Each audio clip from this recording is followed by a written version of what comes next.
Yo, and welcome back to Dan Escapes. I'm here at the wonderful Trek Bikes London Battersea, and we have a special P1, Project 1 Checkmate. It's a signature series, so you get to pick your own colorway, and it's by my buddy Tarek. This is his bike here, and we're gonna run through it in today's episode and show you all its glory.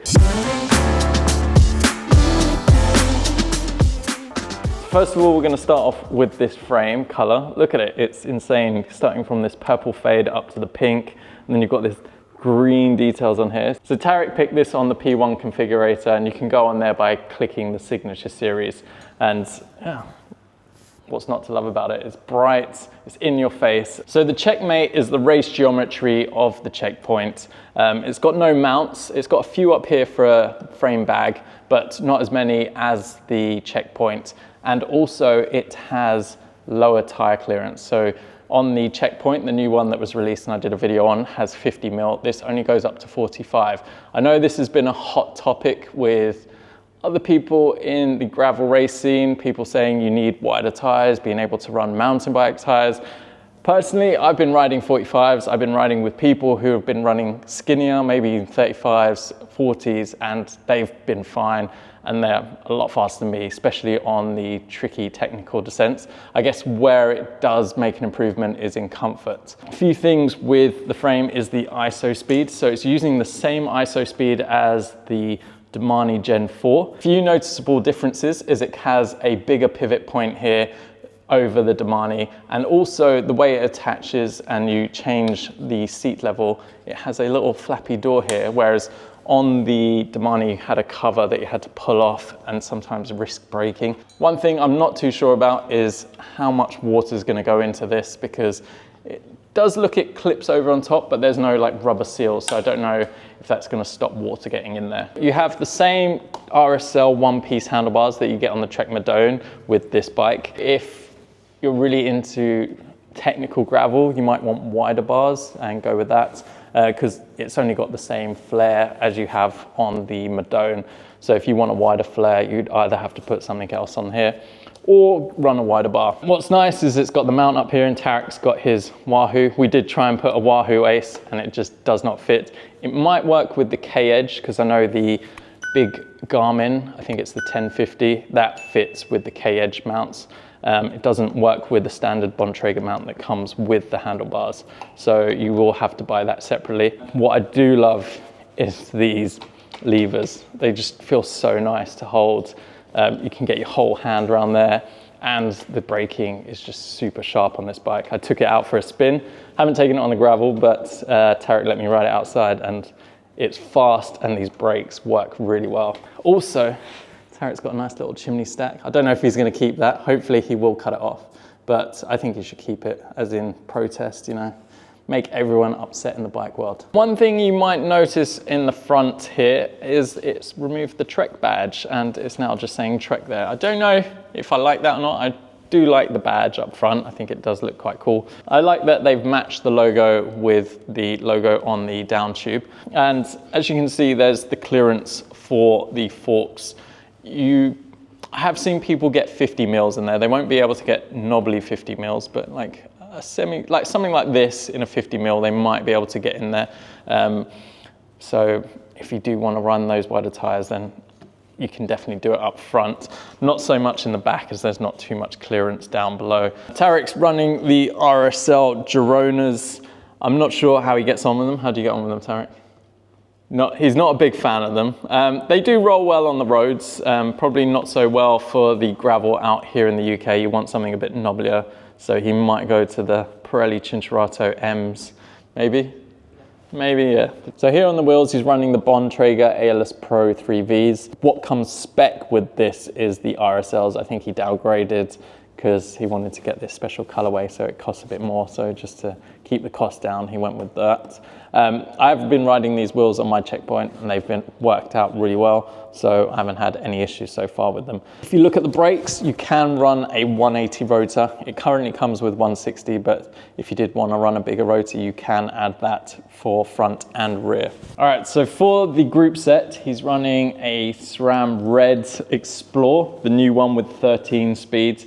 Inside he's got a CeramicSpeed bottom bracket, and that's one thing I always mention when it comes to Project One, is always upgrade the CeramicSpeed, because I think it's only £60 extra to do so, rather than getting the standard one and then buying it yourself, which would cost you over £200. The good thing with this Red is it's got a built-in power meter, so it comes already with a Quarks power meter, and he's running some questionable pedals. I guess the colorway matches the bike in a way, but they're the Bontrager Comp pedals.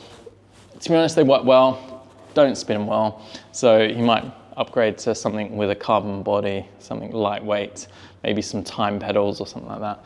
But the main story back here is the UDH running the transmission style derailleur. So I've talked about this on the Madone, I've talked about this on the Checkpoint, and I really love having this transmission. I've always talked about putting a mountain bike derailleur using the UDH, and it comes already with the Red XPLR, 13 speed instead of 12 now. So you got less steps in there. So you're gonna be able to fine tune finding those big gears and stuff. So it depends what you really want. If you find you wanna go straight to a mountain bike derailleur, it's easy to do. Just take that off, change the cassette, put a new one on, put a new chain on, and it's done. You know, not too much. Also, you have to pair it with the levers, but it will work with a mountain bike derailleur. So replacing these parts is not cheap. If you want to get a new cassette, that is £600 on its own. If you want a chain, £110. The derailleur, what was it? £700 for the derailleur. I'm not sure about this, but it's going to be expensive. So that's the thing when buying high-end group sets. They're fancy, they're lightweight, work really well, but they are super expensive to replace if something goes wrong with it, or when you wear out a cassette and chain, it's gonna cost you a pretty penny. So one thing that's really nice about this new Red XPLR is if you need to change the chain ring, you don't have to change the power meter as well, because they are threaded separately. You can just take the chain ring off the power meter and put that on, whereas on the previous one, they were attached together, so you'd have to change both. Down here, that's where you won't have too much clearance. So running a 45 will be the max in the back end. I wouldn't want to run a 50 because that's going to rub the frame. One thing I did suggest to Tarek, and he didn't take me up on that offer, was to ride wrap this bike. He wasn't too bothered, but if this was my bike, I would want to protect it as much as possible, put ceramic coating on there, and just make sure it's well looked after. But Tarek, he's not too bothered. You know, he's free spirit. So like on the Damani, it's got this carbon seat post, which is a D shape. So it means you can only run this type of seat post, which is a kind of shame. I wish they'd stuck with a round post, because it meant if you wanted to, you had like a red shift suspension seat post later on. But I guess this is designed for going fast and going racy. So that's why they went with this system, because I know a lot of gravel racers were going to the Damani as a faster bike than the original Checkpoint SLR. He's also spec'd it out with my favorite saddle. I've got this on my Amonda and my Checkpoint. It's the RSL Aeolus Bontrager one, and it's got carbon rails. Also on the back, I've got one myself. I haven't tried it out yet. I need to do that. He's got the car back Bontrager rear light, which has a radar that detects cars behind you and alerts you on your Wahoo up front or Garmin. And it will tell you that there is a car behind you and tell you how far it is from you. So on the Red shifters, it has two buttons up here. I don't know if you're used to it on Ultegra and Durace, it had buttons up here, but you can pair that to change either the gears, or as Tarek's got it set up here, to change the pages on his Wahoo. So this button is to do that, and this button is to press start record and pause record. So, you know, you can customize this how you want. You can even have it to shift, so it's up to you. And that's the radar connected, and as you can see, it's got a green line up here on the side, and that will tell you if a car's getting close to you or not. I mentioned that unlike the Checkpoint, it hasn't got as many mounting points. That's got mounting points for racks on the back. It's got mounting points well under here, so you can put frame bags in there. on the forks.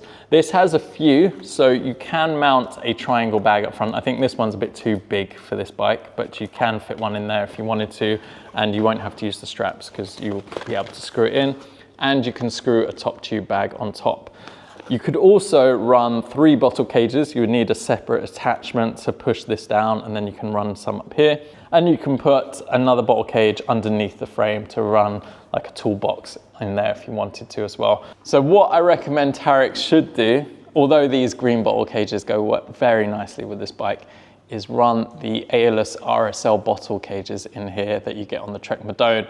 Because this is using the same aerofoil system as the Checkmate, if you want to make it extra aero, add those in there. Whoa.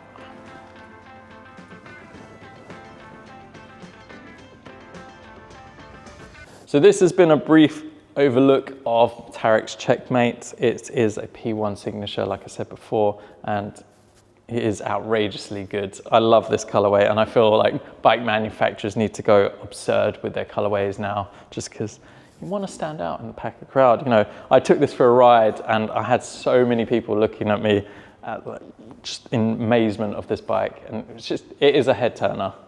It is. So definitely worth getting a bright colorway if you're thinking about getting a new bike. But let me know in the comments below what you think of the new Checkmate. Is it outdated because it doesn't have that wide tire clearance? Personally, I haven't needed to go wider. I know I'm currently running the older Checkpoint, and I've got 45s on that, and that's been perfect for me. If I did get the new Checkpoint, would I put 50s on there? I don't know. Maybe, just to try it out and see how it feels and if it does make a difference. But because 45s is all I know, that's all I need. As for the sizing of this bike, it's a medium frame. I'm 5'8", and the size feels really good for myself. I don't know if I'd slam it like Tarek has done now. I'd probably raise it a little bit more because I felt like I was a bit too over the top. But in terms of the height, look, you know, I could have easily gone down with the saddle. Tarek's also running 165mm cranks. Feels good for me, and that seems to be the trend nowadays. But yeah, that short time I took it out for a ride, it did feel super fast, and I didn't want to get off it, to be honest. And I really like the shifting on the Red XPLR. But yeah, that's it for today's episode. If you enjoyed it, please do give it a thumbs up and subscribe to my channel, as it helps a lot and I appreciate it so much. I'm also going to be filming my buddy Carlos. He's building up a Checkmate, and he's also gone with a signature color. Probably not as loud as this one, but he's going to be running the GRX Di2 2x on this. So I'm going to bring you along on the build for that. And I hope you're all staying safe, staying positive, having fun, and I shall see you in the next one.